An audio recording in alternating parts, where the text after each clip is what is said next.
Yeah. Cite our source. It was in that really pretty book. Okay. I really like Carrie's idea of combining, if you are gonna combining Center 3 with Center 4. Center 4 is just a really quick center where they basically go outside, and we've got more insect catching paraphernalia than you can imagine. All these beautiful nets, all these beautiful little things with tweezers where they can catch bugs and put them in here with tweezers, and then magnifying glasses, all kinds of stuff in your little tiny nets. So the kids are gonna love that. But all you do, yeah, definitely pray for good weather. But basically, you're gonna give each student a bingo marker. They're all different. There's 10 in here. And then they are gonna go out and try to find a wide variety of some of the stuff you guys have been talking about in the centers.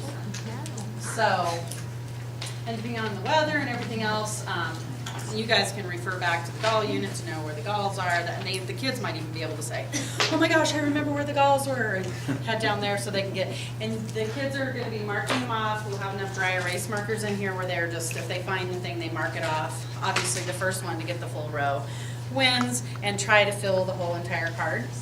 So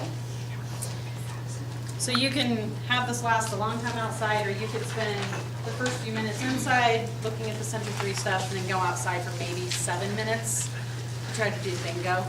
So, and I think that's probably one of the best ideas. So is there one marker per kid? There will be one marker per kid in here, and we'll label them elf or whatever, and they'll be ready to go. And then another suggestion that I had was to, before you guys start this center, if this is your center, take a peek at Center 1, because the one that Carrie initially did, and look at some of the photos of what some of these things look like the tiny little ladybug or whatever, because maybe you don't even recognize what they are when you're out there. So maybe take a quick peek at that before you go to do this center, so maybe you can find more stuff when you're out there.